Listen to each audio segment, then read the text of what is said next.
शुरू करता हूँ अल्लाह के नाम से जो बड़ा मेहरबान और निहायत रहम करने वाला है। अल्लाह ताला अपने जिन बंदों से प्यार फरमाते हैं उनकी निशानियाँ नबी करीम सल्लल्लाहु अलैहि वसल्लम ने जिक्र फरमा दी हैं। इसी तरह नबी करीम सल्लल्लाहु अलैहि वसल्लम ने अल्लाह ताला के मबगूज़ और नापसंदीदा बंदों की अलामात भी जिक्र फरमा दी हैं ताकि इंसान अपने आप को इन बुरे औसाफ से बचाए।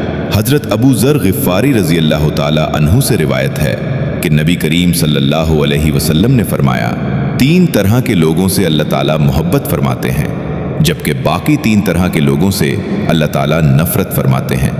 जिनसे अल्लाह ताला मोहब्बत फरमाते हैं उनमें से पहला वो शख्स है जो ऐसी कौम में रहता हो जिस कौम के पास कोई शख्स रिश्तेदारी और कराबतदारी की बुनियाद पर नहीं बल्कि महज अल्लाह का वास्ता और कसम देकर कुछ मांगने आया हो, और वो कौम ऐसे शख्स को देने से इनकार कर दे और ये शख्स अलहदगी में उस मांगने वाले की इस तरह मदद करे कि अल्लाह ताला और मांगने वाले के अलावा किसी को इस बात का पता न चले।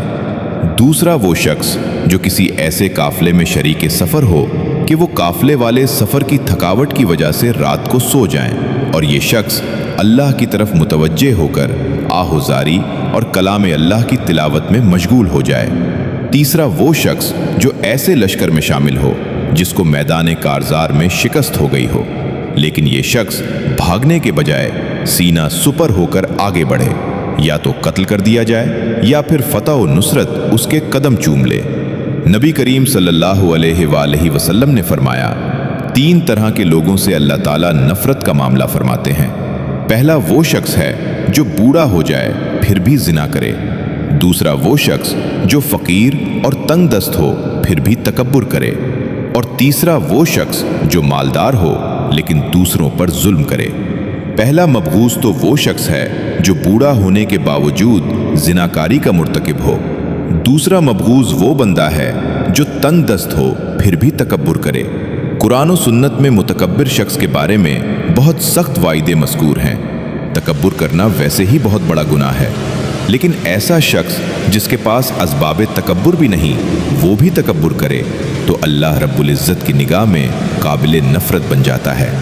हज़रत अब्दुल्ला बिन मसूद रज़ी अल्लाह ताला अन्हु से रिवायत है कि रसूलुल्लाह सल्लल्लाहु अलैहि वसल्लम ने फरमाया, वो बंदा जन्नत में दाखिल नहीं होगा जिसके दिल में राई के दाने के बराबर तकब्बुर होगा। उस पर एक शख्स ने सवाल किया कि बंदा अच्छे कपड़े और अच्छे जूते को पसंद करता है, क्या ये भी तकब्बुर है? आप सल्लल्लाहु अलैहि वसल्लम ने जवाब दिया कि नहीं, अल्लाह जमील हैं और हुस्न व जमाल को पसंद फरमाते हैं।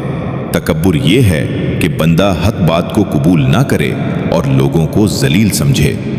रसूलुल्लाह सल्लल्लाहु अलैहि वसल्लम ने तकब्बुर का इलाज ये बतलाया है कि बंदा सलाम करने में पहल करे।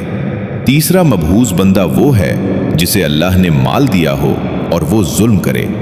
जो बंदा मालदार होने के बावजूद जुल्म करता है वो अल्लाह के यहाँ काबिल नफ़रत है, क्योंकि माल का मिल जाना महज अल्लाह की अता से है। उसकी वजह से और उसके होते हुए किसी पर जुल्म करना परले दर्जे की हमाकत है। मुहद्दिसीन किराम रहमतुल्लाहि अलैहिम ने अल-गन्नी ज़ालिम की तशरीह में ये भी फरमाया है कि इससे मुराद वो शख्स है जो दौलतमंद होने के बावजूद भी कर्ज ख्वाहों को कर्ज की अदायगी ना करे। ये भी जुल्म है। अल्लाह करीम हमें अपने महबूब बंदों में शामिल फरमाए और मबगूज़ होने से बचाए। आमीन। दोस्तों, अल्लाह ताला हमें इन अहादीस मुबारका पर अमल करने और अपनी ज़िंदगियों को संवारने की तौफीक अता फरमाए।